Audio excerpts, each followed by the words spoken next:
The Haunting of Bly Manor is almost here, folks. Are you excited? I'm excited. In celebration of what I'm sure will be fine and not cause any sleeping problems, I want to tell you about my theory that there are no ghosts in The Haunting of Hill House.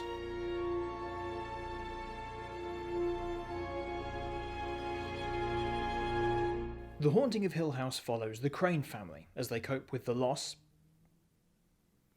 spoilers for Hill House, obviously, of the youngest sibling, Nell. The story takes place in two timelines. The Crane's childhood as they grew up in Hill House, and the modern day when we see the fallout of their emotional trauma and the impact it has on them as grown-ups. The trauma in question being the tragic suicide of their mother on an evening surrounded with secrets that their father Hugh won't share. The kids, denial, anger, bargaining, depression, and acceptance each carry their emotional baggage with them into their present-day lives. Writer Stephen has made a career telling paranormal stories and reporting on ghostly happenings, a career instigated by his writing about Hill House and their lives there. This has provided a major crisis point for the others, particularly mortician Shirley, who mediates her fear of death by working a career that gives her control over the dead. Empath and child psychologist Theo spends her time delving into and unravelling trauma in others, though her understanding of her own hang-ups hasn't helped her come to terms with them. Luke has fallen deep into a brutal heroin addiction that has poisoned his family's perception of him, except for his twin sister Nell, who gets the closest to happiness before it's all snatched away. Why, Mike? What did we all do to you? Nell's suicide, seemingly imitating her mother's own fate, causes the family to come back together, which provides an opportunity for everyone to come together and heal. Or just shout at each other. Families is as families do. But there's something strange about how the ghosts in Hill House are presented, chiefly the reason for their existence. At the end of the series we find that ghosts do indeed exist, but given how many times we've been told the house is f***ing evil and the souls there are not the nicest people, we get a strangely positive ending that makes the house seem like a place where people who love each other can be together for eternity. Which doesn't sound like a terrifying horror series. It sounds like wish fulfillment. Almost like a writer who wants to find a positive way to it's Stephen. The ghost is Stephen. My theory is thus. Do I say thus? I guess I do. When we watch the series The Haunting of Hill House, we're actually seeing two stories presented concurrently. When we flash back to the past, we're seeing the Hill House book that Stephen wrote that we see in the series. When we flash forward now-ish? To the present, we're seeing the story as told by Stephen Crane in his follow-up book, The Haunting of Hill House 2, Eclectic Spookaroo. Both books start with the tragic suicide of a loved one, and both chart the quote-unquote ghosts that haunt the family as a result. Hear me out. There are no actual ghosts, as in dead people floating around or mooching around doorways, but the presence of the ghost in the story Stephen is telling represent the difference between how the Cranes coped with trauma as kids and as adults. There's a reason The Haunting of Hill House starts with Liv's death. That was the start of the story, even though most of the past segments take place before this evening. Liv's breakdown, attack on the kids and subsequent suicide was the starting incident, the moment Hill House became haunted. Following their mother's death, Hugh refuses to tell them anything of what happened that night. This is really important because it means that everything we see of their childhood is coming through the lens of Stephen's creative retelling of the stories the kids all shared after Liv's death. Without their father telling them what happened, talking them through a traumatic experience, the evening became a mystery that they could only solve by combing through every single detail of their childhood over and over again.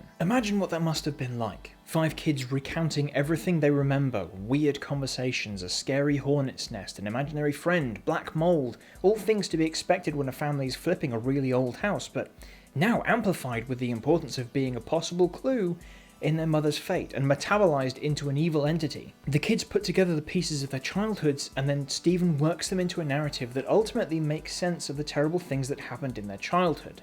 You can look at each of the ghosts, take them apart, and see how the character that ghost pertains to has processed the issue of their mother's mysterious suicide. Shirley's interaction with the diseased zombie kittens highlights her issue of control, or lack thereof, when faced with vulnerability. Theo's close bond with her mother, and subsequent loss, becomes a literal gift that's shared between them. Luke's imaginary friend, because yes, I would argue that this child never existed in the real world along with these two, shows how isolated he is.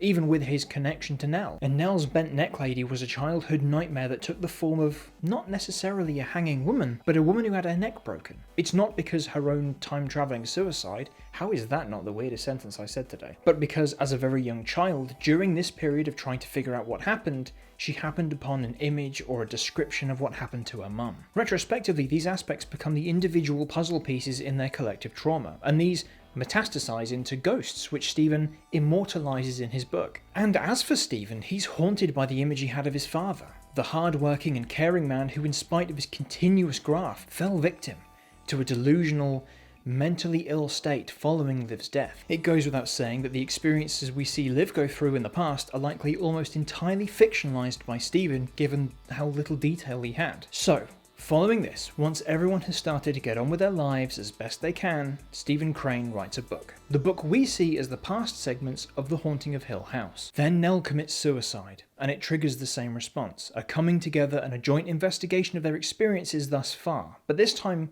the ghosts they see as adults become something more mature, or at least something more closely tied with adult levels of emotional comprehension. They all see Nell in one way or another, but they each experience hauntings that tie directly with their processing of the trauma of Nell's death. Shirley finds herself, instead of being haunted by a lack of control, she's haunted by the things she did with the control she had, her affair. Theo's gift returns, but this fabled, tangible thing she got from her mother is something she uses to actually help others, though it causes her to experience those lived traumas herself. Luke's haunting, apart from the harrowing realization that his whole he feels what she feels thing is why he gets cold, stiff and woozy, sake, Flanagan, what did we do? Is this guy a ghost who pops up in his childhood to recover the hat that was given to him on the understanding that he was a big boy now and he wouldn't be scared anymore? And then we have Nell, whose narrative with the bent neck lady carries through, and as he had to do with his mother, Stephen fills in the gaps of her life between the moments she shared with the rest of the family. So what does actually happen in the real world the show is depicting?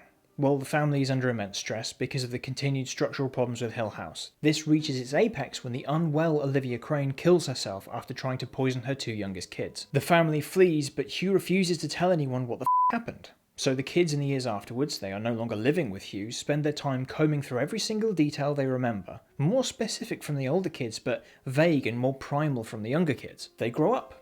And then one day Nell, who if the story we are shown is to be believed, had just the most upset. Why, dude? Why? Returns to the site of her childhood trauma while off her meds and takes her own life. So the family gets back together to figure this all out. But in the process, just find that they didn't spend enough time with each other as they should have, and they didn't offer enough support to their youngest sibling. This guilt leads to fights, and a subsequent suicide attempt and possible arson attempt by Luke. The family gets there in time, and Luke survives. Stephen decides that he's going to write another book, an update to the Crane family following them leaving Hill House. And between the events at Hill House and the publication, Hugh passes away, and instead he gets an ending written for him that sees him reunited with his wife and youngest daughter in a place that's no longer a site of evil or dark brooding monsters, but simply another place where they can be together forever. Stephen can't not mention the relative abandonment he feels at his father's years of silence, but he still gives him a happy ending. The Haunting of Hill House is about ghosts, but not the ghosts that live in the corner of our living room and knock over. I'm not even kidding, we have a ghost in our house and it keeps knocking stuff over in one corner of the living room. I'm really genuinely not kidding. It's about the ghosts we invent ourselves when it's too painful to really stare in the face of trauma we've experienced. And I get it. To take a 10-episode series and say it was all a dream might be frustrating to some, or even just a vacuous argument. I mean, if this is all being told by our unreliable narrator Stephen, who's to say that any of the details played out the way they did? Maybe the twins did die in the house with Olivia. Maybe Hill House was actually destroyed and they couldn't go back to it in the present. Maybe Shirley is actually John Cena. But the ending of the show to me felt like a rapid recontextualization of what the ghosts and Hill House itself meant. There is undeniably a fracture between the past, which is more horror-leaning, and the present, which is much more concerned with the conflicts between people than ghosts and shadows. And a number of details make sense if these are two stories coming from the same person. The fan going off is no longer supernatural. Stephen botched turning it off, and in his guilt he changed what happened. Hugh remembering a single detail concerning a clock repairman that never existed feels less like a turning point in Stephen's belief of the supernatural and more like a writer connecting two stories to lend credence to the narrative. It might feel pessimistic, to say that after everything, Stephen is still processing his trauma by fictionalizing ghosts and hauntings and obfuscating the actual choices that members of his family made. Bye. This was a little bonus video that I made during the production of my Shining video essay on the film Shining. The video doesn't shine necessarily. Give that a watch and you'll see why I was thinking of Hill House, why I was making while I was making it. And don't forget to subscribe to see what's coming next.